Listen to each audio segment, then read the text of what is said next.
Rieccoci in studio con la TG di Venezia. Abbiamo ampiamente parlato in questo notiziario dei risultati delle elezioni politiche, ma c'è un altro appuntamento fra 3 mesi anche nel veneziano, quello delle elezioni amministrative. Sono 4 i comuni ad andare al voto. Ebbene, come verrà influenzata la scelta dei cittadini dal voto alle politiche? Vediamo. Il risultato delle elezioni nei 4 comuni veneziani che andranno al voto suona come prova generale per le amministrative. I colpi di scena non sono mancati e se tutto andrà come le nazionali ci saranno dei cambiamenti radicali.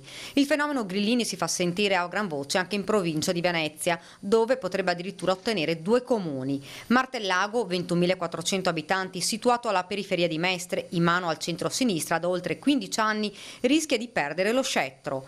Il primo partito sarebbe proprio il Movimento 5 Stelle, che potrebbe ottenere, seguendo le nazionali, il 32,6%, seguito dal PD-SEL con il 28%. Il PDL Lega si fermerebbe invece al 21%.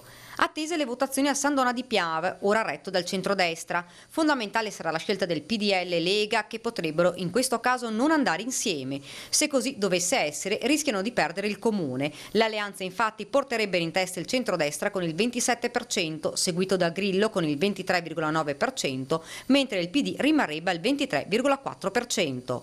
In questo caso lo scenario sarebbe quello del ballottaggio fra centrodestra e Grillo, con il PD a fare l'ago della bilancia. Il colpo di scena lo otterrebbe Pianiga, dove il centro-sinistra consegnerebbe il comune in mano ai grillini. Il Movimento 5 Stelle non avrebbe nessun problema con il 35,6%, nulla da fare per PDL Lega, che si fermerebbe al 24%, in coda il PD con il 21%.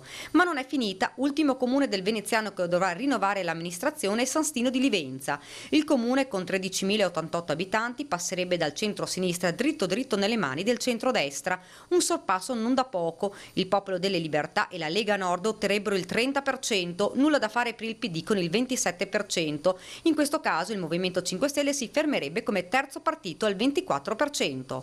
Queste elezioni stanno facendo tremare più di qualche politico. Se prima tutto sembrava assodato, ora la scelta dei cittadini è sempre più incerta. Tra PD e PDL entra con forza Grillo e la sua forza mette in discussione ogni certezza. Questi mesi saranno importanti, i risultati sono tutt'altro che scontati.